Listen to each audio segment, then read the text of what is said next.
Hi friends, hello, welcome to tasty food channel. ఈరోజు మన ఛానల్లో నేను చేయబోతున్న రెసిపీ మటన్ బిర్యానీ.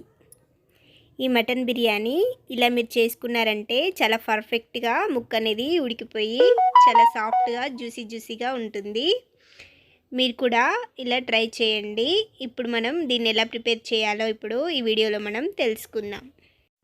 దీనికోసం ఇప్పుడు నేను ముందుగా ఇక్కడ మంచిగా వాష్ చేసుకున్న మటన్ని తీసుకున్నాను. ఈ మటన్ వచ్చేసి మనకి ఇక్కడ 500 to 600 గ్రామ్స్ వరకు ఇక్కడ మటన్ని నేను తీసుకున్నాను.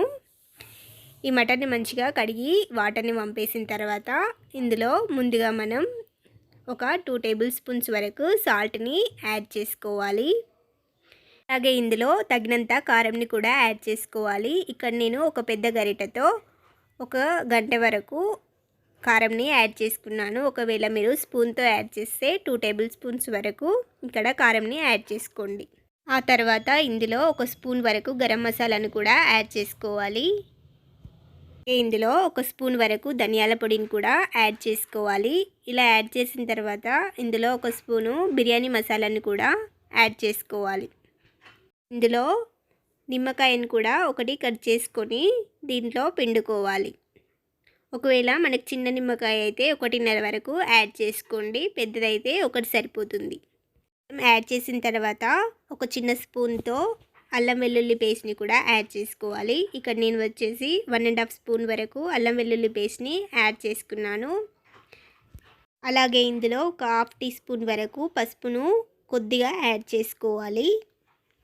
ఇందులో ఒక 2 బిర్యానీ ఆకులను, అలాగే చెక్క, లవంగాలు, యాలకులు, మిగిలిన బగారాకు సమాన మొత్తాన్ని ఇందులో యాడ్ చేసుకోవాలి.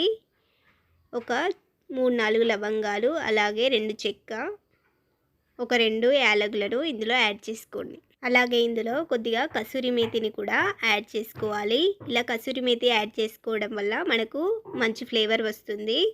ఇప్పుడు ఇందులో కొద్దిగా కొత్తిమీర, పుదీనాను కూడా యాడ్ చేసుకోవాలి. ఇలా యాడ్ చేసిన తర్వాత ఇందులో పెరుగుని కూడా మనం యాడ్ చేసుకోవాలి. పెరుగుని ఒక 10 రూపీస్ ప్యాకెట్ తీసుకొని మొత్తం యాడ్ చేసుకున్నాను. ఇక్కడ ఒక 200 ml వరకు ఇందులో పెరుగు అనేది పడుతుంది. ఇలా పెరుగుని యాడ్ చేసుకొని ముక్కలకు పట్టే విధంగా మంచిగా కలుపుకోవాలి. ఇలా ఒక 5 మినిట్స్ వరకు మంచిగా కలుపుతూ ఉండాలి. ఇలా కలపడం వల్ల ముక్కలకు మసాలా అనేది మంచిగా పడుతూ ఉంటుంది. ఈ మటన్ని మనం మంచిగా మ్యారినేట్ చేసుకోవాలి. ఇక్కడ నేను వచ్చేసి ఒక 1 అవర్ వరకు దీన్ని ఇలా పక్కన పెట్టుకుంటాను. ఒకవేళ మీకు టైం లేకపోతే వెంటనే కూడా ప్రిపేర్ చేసుకోవచ్చు.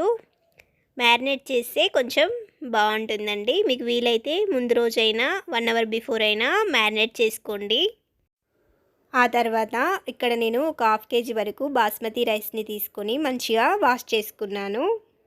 ఇలా కడిగిన తర్వాత దీన్ని ఒక 1/2 అవర్ వరకు మంచిగా నానబెట్టుకోవాలి. ఇలా నానిన తర్వాత ఇందులో మనం దీనికి తగినంతగా సాల్ట్ని యాడ్ చేసుకోవాలి. ఇక్కడ నేను వచ్చేసి ఒక 2 టేబుల్ స్పూన్స్ వరకు సాల్ట్ని యాడ్ చేసుకున్నాను. ఒకవేళ మీరు కొత్తగా చేస్తే లాస్ట్కి ఒకసారి సాల్ట్ ఉందా లేదా అనేది వాటర్ని చెక్ చేసుకోవచ్చు. సాల్ట్ సరిపోతే మనకు వాటర్ అనేది ఉప్పగా వస్తాయి. అప్పుడు మనకు సాల్ట్ సరిపోయినట్టు. అలాగే ఇప్పుడు ఇందులో బగారాకు సంబంధించిన వస్తువులన్నిటినీ ఇందులో యాడ్ చేసుకోవాలి. బగారాకు, కసూరి మేతి, మిగిలిన ఇంగ్రీడియంట్స్ అన్నిటినీ ఇందులో యాడ్ చేసుకున్నానండి. అలాగే ఒక పచ్చిమిర్చిని కూడా ఇలా చుంచి ఇందులో వేసుకోవాలి. అలాగే ఇందులో కొద్దిగా అల్లం వెల్లుల్లి పేస్ట్ని కూడా యాడ్ చేసుకోవాలి. ఇలా యాడ్ చేసుకొని ఒకసారి మంచిగా కలుపుకోవాలి.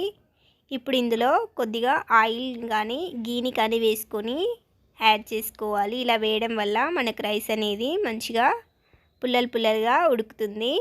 అలాగే ఇందులో కొద్దిగా లెమన్ని కూడా పిండుకోవాలి. ఇలా లెమన్ పిండడం వల్ల మనకు రైస్ అనేది తెల్లగా బాగా వస్తుందండి. అలాగే కొద్దిగా కొత్తిమీర, పుదీనాను కూడా యాడ్ చేసుకొని ఒకసారి మంచిగా దీన్ని కలుపుకోవాలి. అలాగే ఇందులో నేను సాజీరాని కూడా యాడ్ చేశానండి. యాడ్ చేసి దీన్ని స్టవ్ పై పెట్టుకోవాలి.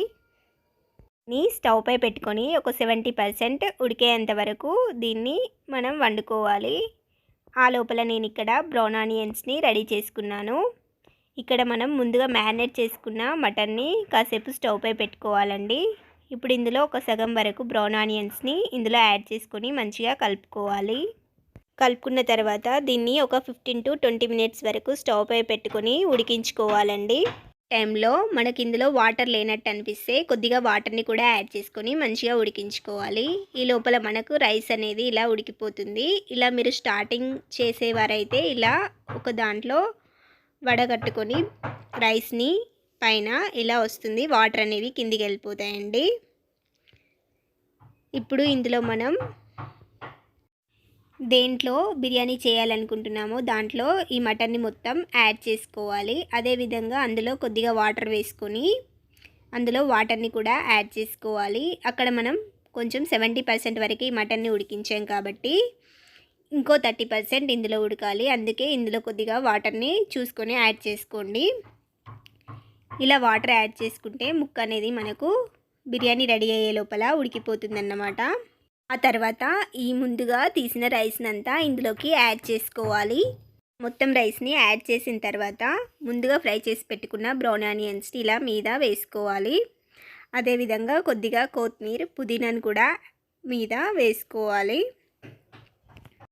అలాగే ఇందులో కొద్దిగా గీని కూడా మనం యాడ్ చేసుకోవాలి. ఇక్కడ ఒక 2 టేబుల్ స్పూన్స్ వరకు నేను గీని యాడ్ చేసుకున్నాను. అదేవిధంగా మనం రైస్ని ఉడికించిన వాటర్ని ఇందులో పైన కొద్దిగా మనం వాటర్ని యాడ్ చేసుకోవాలి. ఇక్కడ మనం రైస్ ఏమాత్రం ఉడికిందో చూసుకొని దానికి తగినట్టుగా కొద్దిగా వాటర్ని యాడ్ చేసుకోవాలి. ఇక్కడ నేను వచ్చేసి ఫుడ్ కలర్ని ప్రిపేర్ చేసుకున్నానండి. ఈ ఫుడ్ కలర్ని మనం వాటర్లో అయినా వేసుకోవచ్చు కొద్దిగా, లేకపోతే పాలు లేదా పెరుగులో కూడా మిక్స్ చేసి ఇలా దీనిపై ఇలా వేసుకోవచ్చు. ఇలా ఫుడ్ కలర్ వేసిన తర్వాత మనం దీనిపై మూతను పెట్టుకోవాలి. మనకి ఇక్కడ మూత ఫిక్స్గా ఉండే విధంగా నేను ఒక బరువైన వస్తువుని దీనిపై పెట్టుకున్నాను. ఇక నేను వచ్చేసి రైస్ కుక్కర్లో దీన్ని ప్రిపేర్ చేస్తున్నాను. సో ఇక్కడ ఒక 30 మినిట్స్ ఉంచితే మనకు ప్రిపేర్ అయిపోతుంది. స్టవ్ పై ఉంచితే ఒక 5 మినిట్స్ వరకు మీడియం ఫ్లేమ్లో పెట్టేసి ఒక 20 to 25 మినిట్స్ వరకు మంచిగా లో ఫ్లేమ్లో పెట్టుకొని మంచిగా దమ్ చేసుకోవాలి. ఇలా చేస్తే మనకు కింద వాటర్ వేసాం కదండి, వాటర్ కూడా మొత్తం ఉండకుండా మంచిగా బిర్యానీ అనేది జ్యూసీగా మటన్ ముక్క ఉడిపోయి పర్ఫెక్ట్గా రెడీ అయిపోతుంది. ఒకవేళ మీకు కింద వాటర్ ఉన్నట్టు అనిపిస్తే ఇంకా 5 మినిట్స్ వరకు స్టవ్ పై ఉంచుకోండి. అంతే అండి, మనకు టేస్టీగా ఉండే మటన్ బిర్యానీ అనేది రెడీ అయిపోతుంది. ఇక్కడ మీరు చూసినట్టయితే మటన్ అనేది చాలా జ్యూసీగా పర్ఫెక్ట్గా ఉడికిపోయి ఉంటుంది. ఇలా కాసేపు మనం మూతని వెంటనే తీయకుండా ఒక 5 to 10 మినిట్స్ ఆగిన తర్వాత ఇలా మూతని తీసుకొని మంచిగా కలుపుకోవాలండి, వెంటనే తీయకండి. అంతే అండి, మనకు ఎంతో పర్ఫెక్ట్గా చేసుకునే మటన్ బిర్యానీ అనేది ఈ వేలో చేసుకున్నారంటే మీకు చాలా బాగా కుదురుతుంది. టేస్టీగా సాఫ్ట్గా జ్యూసీగా ఉండే మటన్ బిర్యానీ అనేది మనకు రెడీ అయిపోయింది. ఒకవేళ మీకు ఈ వీడియో నచ్చినట్లయితే లైక్ చేయండి, షేర్ చేయండి, సబ్స్క్రైబ్ చేయడం మర్చిపోకండి. మీరు కూడా మీ ఇంట్లో ఒకసారి ట్రై చేసి ఎలా వచ్చిందో నాకు కామెంట్ సెక్షన్లో తెలియజేయండి. ఇలా మీరు చేశారంటే ఇంకొకసారి కూడా ఇదే విధంగా చేసుకునేలా చాలా టేస్టీగా ఉంటుందండి. మీకు ఎలా వచ్చిందో నాకు కామెంట్ సెక్షన్లో కూడా తెలియజేయండి.